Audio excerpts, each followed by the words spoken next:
Disebut Ummul Quran karena surat Al-Fatihah berarti pembukaan dan menjadi pengganti dari yang selainnya, sedangkan yang lainnya tidak dapat menggantikannya. Dalam Mushaf Ibnu Mas'ud, surat Al-Fatihah tidak termasuk di dalamnya. 7 ayat ini diturunkan Allah dengan tujuan agar dibaca berulang-ulang dan merupakan rukun sholat, sedangkan ayat lainnya tidak wajib. Secara fisik kita juga bisa melihatnya kalau sejak zaman dahulu surat Al-Fatihah diletakkan pada bingkai dan halaman yang berbeda. Berbeda dengan surat lainnya, Al-Fatihah lebih terkesan seperti narasi doa manusia. Hal ini masih berhubungan dengan pernyataan kalau Al-Fatihah hanyalah pembukaan Al-Quran. Isinya berupa kumpulan kalimat yang menggunakan perspektif orang pertama tunggal, perjanjian, dan permintaan pribadi seorang manusia. Sederhananya, dalam Al-Fatihah ada ayat yang berbunyi, "Tunjukkanlah kami ke jalan yang lurus." Kalimat ini merupakan permintaan dari manusia. Kemudian Allah menjawabnya dengan menurunkan Al-Quran yang merupakan petunjuk menuju jalan yang lurus. Di beberapa ayat, kata zalika selalu diterjemahkan sebagai itu. Namun di ayat kedua dalam surat Al-Baqarah, kata zalika diterjemahkan sebagai ini. Kata zalika sendiri digunakan untuk menunjuk sesuatu yang baru saja lewat. Dalam ayat ini kemungkinan menunjuk pada ayat pertama, yaitu Alif Lam Mim, atau surat sebelumnya, yaitu Al-Fatihah. Jika di buku-buku, pada umumnya akan ada kata-kata mohon maaf apabila ada kesalahan dalam penulisan, tidak ada gading yang tak retak, dan sebagainya. Tapi kata pengantar di Al-Quran mengatakan bahwa tidak ada keraguan di dalamnya. Buku atau tulisan bisa saja mudah diplagiat, tapi Al-Quran malah menantang bahwa Al-Quran tidak akan pernah bisa diplagiat atau ditiru. Surat yang paling pendek di Al-Quran yang panjangnya hanya satu baris adalah surat Al-Kautsar. Tetapi, walaupun hanya satu baris, surat ini mengandung seluruh bahasa Arab di dalamnya. Dan seperti apa keajaibannya? Ayat pertama mengandung 10 huruf yang unik atau tidak berulang. Ayat kedua mengandung 10 huruf yang unik atau tidak berulang. Ayat ketiga juga mengandung 10 huruf yang unik atau tidak berulang. Dalam satu surat ini terdapat 10 huruf yang diulang 2 kali. Dan ingat, Nabi Muhammad SAW adalah orang yang buta huruf. Jika menulis saja tidak bisa, bagaimana mungkin beliau bisa membuat surat serumit ini? Kalau kita mencari perintah ibadah dalam Al-Quran, kita hanya akan menemukan sedikit. Bukan berarti kita lantas meninggalkan ibadah ya. Kita ambil contoh kata sholat, hanya terdapat kurang lebih 93 kali dalam Al-Quran yang tersebar di 93 ayat. Dan tidak semua mengandung perintah mengerjakan sholat. Padahal Al-Quran mempunyai lebih dari 6.000 ayat. Ini berarti hanya terdapat kurang dari 1,55% perintah sholat dalam Al-Quran. Tapi kita juga harus tahu, terkadang kata sholat diganti dengan kata lain, misalnya bersujud atau berzikir. Al-Quran diturunkan di tengah-tengah masyarakat di mana intelektualitas seseorang diukur dengan kepandaiannya membuat syair. Nabi Muhammad SAW sendiri bukanlah seorang penyair yang bahkan tidak bisa membaca dan menulis. Tetapi ketika ayat-ayat dibacakan, membuat banyak pesohor syair ketika itu berkagum-kagum karena memiliki bentuk yang tidak pernah ada sebelumnya. Bahkan seorang tokoh kafir ahli syair dari Taif yang bernama Walid bin Mughirah mengatakan, apa yang harus aku katakan mengenainya? Demi Allah, tidak ada seorang pun yang lebih tahu tentang syair, baik dan buruknya selainku. Ini bukan syair jin, demi Allah tidak ada satupun yang menyerupainya. Demi Allah ungkapannya sangat manis, sungguh sangat indah, mampu menghancurkan apa yang ada di bawahnya, sungguh sangat tinggi dan tidak ada yang bisa menandinginya. Sebelum Al-Quran turun, Nabi Muhammad SAW dijuluki sebagai Al-Amin atau orang yang jujur. Tetapi ketika Al-Quran turun, beliau SAW mendadak menjadi dijuluki sang pendusta. Sebelum Al-Quran turun, Umar bin Khattab radhiyallahu anhu ingin membunuh Nabi Muhammad SAW. Namun setelah Al-Quran turun, Umar bin Khattab radhiyallahu anhu yang sebelumnya dikenal keras berubah menjadi salah satu orang terdekat dan terdepan melindungi Rasulullah SAW. Bahkan setelah Umar masuk Islam, dakwah Islam tidak lagi dilakukan sembunyi-sembunyi atas backingan dari Umar. Ayat terpanjang di dalam Al-Quran yaitu surat Al-Baqarah ayat 282 yang membahas tentang hutang. Inilah yang menunjukkan betapa pentingnya perkara ini dalam agama Islam. Ketika transaksi dengan hutang, dalam ayat ini perintah untuk menulis hutang dengan benar dan mengambil saksi selalu diulang-ulang. Ini juga merupakan penegasan kalau manusia tempatnya lupa serta butuh orang lain maupun catatan untuk mengingatnya. Ulama berbeda pendapat mengenai jumlah ayat yang dihapus atau mansukh dalam Al-Quran. Namun, Muhammad Abdul Wahab mengatakan kalau hanya ada 2 ayat yang disepakati para ulama pro nasakh. Lalu, mengapa ada ayat Al-Quran yang dihapus? Allah sendiri sudah menerangkan dalam surat Al-Baqarah ayat 106 dan juga karena adanya perubahan situasi dan kondisi yang menghendaki perubahan dan pergantian hukum. Salah satu contohnya, dahulu Rasulullah SAW pernah melarang berziarah kubur, namun sekarang dianjurkan untuk berziarah untuk mengingat kematian.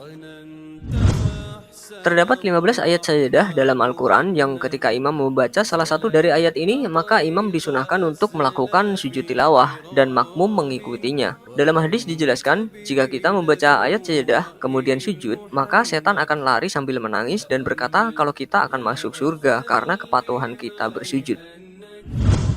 Dari banyaknya sahabat Rasulullah SAW, hanya satu sahabat Nabi yang namanya diabadikan dalam Al-Quran, yaitu Zaid bin Harisah. Nama Zaid disebutkan dalam Al-Quran pada surat Al-Ahzab ayat 37. Zaid bin Harisah dulunya adalah seorang budak dan merupakan satu-satunya sahabat yang pernah menjadi anak angkat Rasulullah SAW, serta mendapat panggilan dengan Zaid bin Muhammad. Di kalangan peneliti barat, keberadaan ayat-ayat mutasyabihat seperti Alif Lam Mim pada pembuka surat dianggap misterius. Ada 4 surat yang dinamakan berdasarkan muqatta'at, yaitu Toha, Yasin, Shad, dan Qaf. Tidak seorang pun yang mengetahui maksud dari apa sebenarnya dari muqatta'at, hanya Allah yang mengetahuinya. 14 huruf yang tersaji dalam fenomena muqatta'at membentuk 14 kombinasi yang unik dalam bahasa Arab, yang artinya teks bijak yang memiliki rahasia yang menentukan atau tak terbantahkan. Selain itu, surat muqatta'at juga memiliki keterkaitan makna. Contohnya, di surat yang diawali dengan Alif Lam Mim Shad mencakup kandungan surat yang diawali dengan Alif Lam Mim dan surat Shad yang diawali dengan huruf Shad. Begitu pula kandungan surat yang diawali dengan Alif Lam Ra mencakup apa yang ada dalam surat yang didahului dengan Alif Lam Mim. Sejak 1200 tahun silam, ketika dunia belum mengenal komputer atau alat hitung sejenis, Imam Syafi'i telah mampu mendata jumlah masing-masing huruf dalam Al-Quran secara detail dan tepat. Jumlah semua huruf dalam Al-Quran sebanyak 1.027.000. Oleh sebab itu, setiap kali kita khatam Al-Quran, kita telah membaca lebih dari 1 juta huruf. Jika 1 huruf sama dengan 1 kebaikan, dan kebaikan sama dengan 10 pahala, maka kira-kira 10 juta pahala sudah bisa kita dapatkan. Kita mengenal palindrom dalam berbagai bahasa, seperti misalnya kata malam yang ketika dibalik juga malam, telolet dibalik juga telolet, madam dibalik juga madam, dan seterusnya. Di dalam Al-Quran, surat Al-Mudatsir ayat 3 ternyata merupakan palindrom. Hebatnya bukan hanya satu kata, namun berupa kalimat. Kemudian pada surat Al-Anbiya ayat 33, kalimat kulun fi falakin yang juga merupakan palindrom. Lalu, apa yang bisa kita dapat dari sini? Pada surat Al-Anbiya ayat 33, Allah ingin kita menjadi cerdas. Allah menggunakan palindrom untuk menjelaskan tentang perbedaan antara siang dan malam serta matahari dan bulan. Mereka ini akan sesuai pada tempatnya walaupun posisinya kita bolak-balik. Sama seperti kita dalam membaca palindrom secara terbalik. Al-Quran mampu menjelaskan perbedaan Nabi Musa alaihissalam dan Nabi Isa alaihissalam hanya dari dialog orangnya. Dalam surat Al-Baqarah ayat 54, Nabi Musa alaihissalam memanggil kaumnya dengan kalimat, "Hai kaumku." Sedangkan dalam surat As-Saff ayat 6, Nabi Isa alaihissalam memanggil kaumnya dengan kalimat, "Hai Bani Israel." Mengapa bisa berbeda? Apakah Nabi Isa alaihissalam bukan keturunan Bani Israel? Dalam budaya Bani Israel, seorang anak akan dianggap sebagai bagian dari bangsanya dihitung dari garis keturunan ayah. Ayat ini juga menegaskan kalau Nabi Isa alaihissalam tidak memiliki ayah dan membuktikan kalau Al-Quran bukan buatan manusia yang suka lupa dengan hal yang terkesan sepele ini.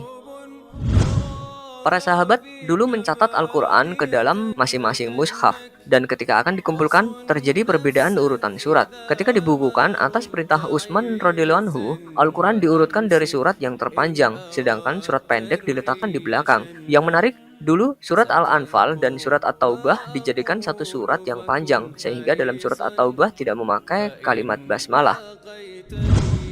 Kalimat basmalah tidak muncul di surat At-Taubah dikarenakan ada indikasi kalau surat Al-Anfal dan At-Taubah itu merupakan satu surat yang tersambung karena isinya hampir mirip. Selain itu, dulu Rasulullah SAW juga tidak membaca basmalah ketika membaca surat itu. Ditambah lagi, surat At-Taubah berisi ketidakamanan bagi orang-orang munafik sehingga sangat bertentangan dengan basmalah yang merupakan ayat rahmah. Jika kita membaca basmalah sebelumnya dihukumi haram oleh para ulama.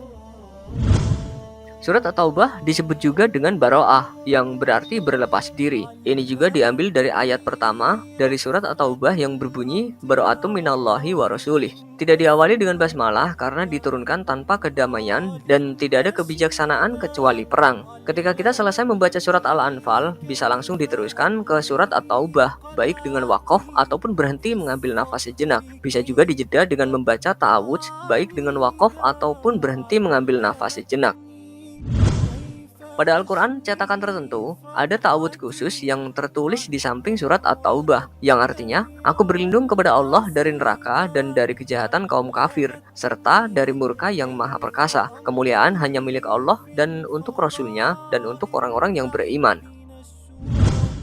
Konon, ta'awudz yang di samping surat At-Taubah ini disebut ayat tanggung samud atau ta'awudz malaikat maut. Sebuah hikayat menceritakan ta'awudz ini tidak ada di kitab suci karena dimakan semut dengan tujuan untuk menyembunyikannya dari iblis. Jika iblis sampai tahu ayat ini, bisa berbahaya. Ini konon loh ya. Belum jelas juga apakah yang dimakan semut itu ta'awudz ini atau dua ayat terakhir dari surat At-Taubah.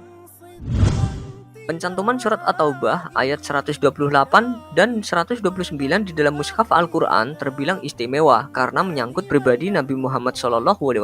Ketika pengumpulan Al-Quran pada masa Khalifah Abu Bakar radhiyallahu anhu, para penulis Al-Quran dikumpulkan dan dua ayat terakhir dari surat At-Taubah hanya didapatkan dari Abu Husaimah Al-Ansori yang sempat diragukan karena beberapa sahabat tidak ada yang meriwayatkan ayat ini, sedangkan pencatatan Al-Quran membutuhkan dua orang saksi. Setelah riwayatnya ditunggu dan dicari selama bertahun-tahun, akhirnya ayat itu disepakati dan diikut sertakan dalam Al-Quran. Pada masa para sahabat tidak dikenal dengan pembagian Al-Quran secara juz. Para sahabat kala itu hanya membagi Al-Quran menjadi 7 bagian untuk mempermudah jadwal penghataman Al-Quran dalam 1 minggu. Pembagian Al-Quran menjadi 30 juz baru dilakukan pada tahun 110 Hijriah dengan tujuan untuk mempermudah jadwal menghatamkan Al-Quran dalam 1 bulan.